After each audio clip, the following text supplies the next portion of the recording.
ए दुनिया रे एमती बहुत जेल बा कारागार रही जेउठारे कि अपराधी माने कैद होई रही थांती, किंतु किछि जेल एमिति मध्य रही जार ना शुणिले कैदी मानक लोम टांकुरी जाए, साधारण लोकों को आखिरु निद हजि जाए, आउ बीती जाइथिबा इंग्रेज शासन सही मुहूर्त मान मन पड़ जाए।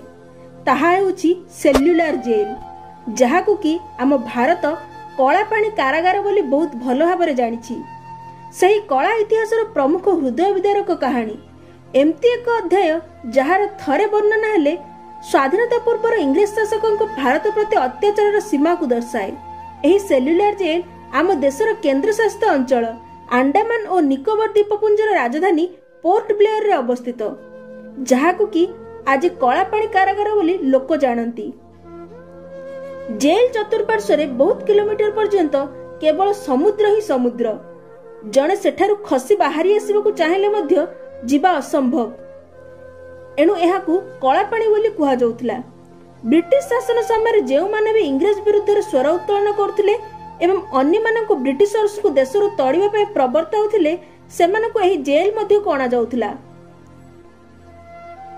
1857 मसीह एही बंदीशाला निर्माण पय इंग्रेज माने प्रस्ताव जारी करथिले, आउ अंडमान द्वीपर घंचु जंगल को काटी 1896 एही कलापाणी जेल निर्माण आरंभ करा जायतिला।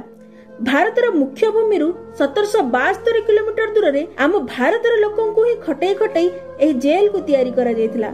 एठाकार जलवायु पशु जीवजंतु को जोगु बहुत भारतीयों को प्राण चली जायतिला।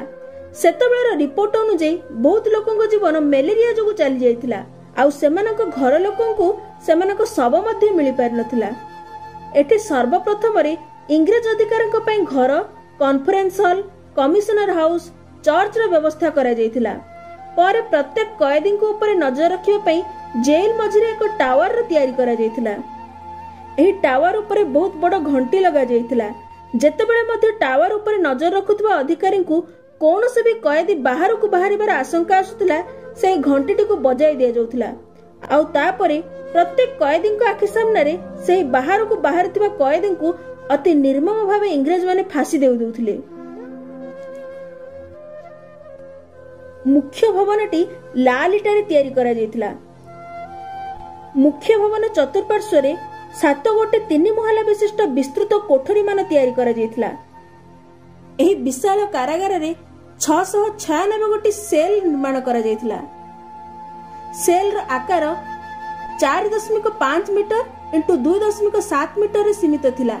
3 मीटर उच्चतार गोटे गोटे झरका तैयारी थिला, जाद्वारा कि अणा जाइथिबा समस्त कैदी को अलग अलग रखा जाई पारथुला। 10 मार्च 1906 रे निर्माण कार्य शेष होइथिला एवं स्वतंत्रता आंदोलन रो कोनोसे भी योजना जेपरि न करि परंतु ताहा थिला इंग्रेज मानक भय। कुहा जे एते सब बलय मध्य रे थरे एका संगरे 200 कैदी पलायन करिया पे बाहर को बाहर थिले, किंतु से जेल अधिकारी ए सब जानि देइथिले, आउ समस्त 200 कैदी को अति कष्ट जंत्रणा दिया जायतिला। सेतेबेळर 5,70,000 टंका निर्मित कला कोठरी मान प्रत्येक भारतीयों पे हृदकंपन सृष्टि करथिला। प्रत्येक कैदी को प्रत्येक दिन बलद परी 30 पाउंड नडिया आउ सोरिसरु तेल पेशी बाहर करबा को पड़ुथिला। आउ जदि एमती न करि पड़थिले सेमानकु खुंटी रे बंधा जाय बेत किबा लाठी मार दिया जाउथिला। बहुत दिन पर्यंत भोकर रखा जाउथिला। जनकु केवल 2 कप पानी ही दिया जाउथिला।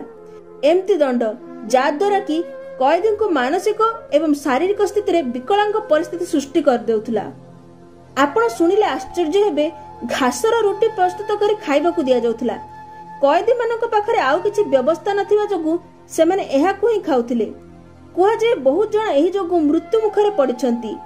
पीवा पई 2 कप पानी केबे केबे से खराब समुद्र जल को ही दिया जाउथिला। शौच पई स्वतंत्र व्यवस्था किछि नथिला। केवल 2 गोटी थाली, गोटिए रे खाद्य खाउथिले एवं अन्यटी रे शौच हेउथिले। जेतेबेले मते सेल रु बाहर को बाहरथिले ताकू सफा कर दउथिले। सोइबा पई कोनोसी भी गंथा की कंबल रे व्यवस्था नथिला। पाग केमिति भी हो सेही सेल तळे ही सोइबा को पडुथिला। जदि केतेबेले भी किए कोनोसी जिनिस मागुथिले ताकू एमती माड़ दिया जाउथिला जहार कल्पना करि हेबो नाही। मृत्यु ठार भी भयंकर दंड, अत्याचार चरम सीमा। एही कलापाणी कारागार रे केही सुविधार जा आस न करि परिबा जगु ब्रिटिश माने एठी मन इच्छा कारबार करथिले। रेकर्ड कहे जे द्वितीय विश्वयुद्ध समय रे जापानी सैन्य माने एही जेल को हाथ को नै जाइथिले आउ एही इंग्रज मानकू एही कलापाणी जेल रे ही बंदी बनै रखा जाइथिला। किछि अंश जापानी सैन्यक द्वारा ध्वंस करा जाइथिला, किंतु द्वितीय विश्वयुद्ध शेष रे अर्थात 1945 बेलकू इंग्रज माने पुणी थरे एहाको हाथ मुठा को आणले। आज सेही कलापाणी जेल कांथरे एठारे अतिबाहित करथिबा स्वाधीनता संग्रामी मानक नाम उल्लेख रहिछि। सरदार सिंह, बटुकेश्वर दत्त, योगेंद्र शुक्ला, विनायक दामोदर सावरकर एमती भारत तथा ओडिशार भिन्न भिन्न प्रांतरू बहुत कलापाणीर जंत्रणा भोग करथिले। पुरीर ठाकुर राजा दिव्य सिंह देव शिबुदास नामक जड़े बाबाजी को हत्या करथिबा अभियोग रे तांको कलापाणी पठा जाइथिला, किंतु प्रकृत रे इंग्रज माने यह एक राजनीतिक प्रतिशोध उद्देश्य रे एहिपरि कांड घटाइथिले। पाखापाखि 9 वर्ष से नरकरे रही शेषर जख्मा रोग प्राण हराइथिले ठाकुर राजा। वर्तमान एठारे एक संग्रहालयर व्यवस्था रही जहाँकि एही स्थानर पूर्वाभास दिए। जेतेबेले भारत को स्वतंत्रता मिलिथिला एही जेल रो बहुत शाखा को भंगा जाइथिला। 1969 रे 3टी शाखा, मुख्य भवन और बंचिथिबा किछि अंश को राष्ट्रीय स्मारक घोषित करा जाइथिला। ए स्मारक एठी परिवेषण करा जाउथवा विगत दिन मानकर इतिहास एवं कैदी मानकर कष्ट को देखिथिबा प्रत्येक लोकंक आखिरे लुहर लहरी खेली जाए आउ समस्ते ए दिन मानकर पुनरावृत्ति न हेबा पई भगवान को प्रार्थना करंती।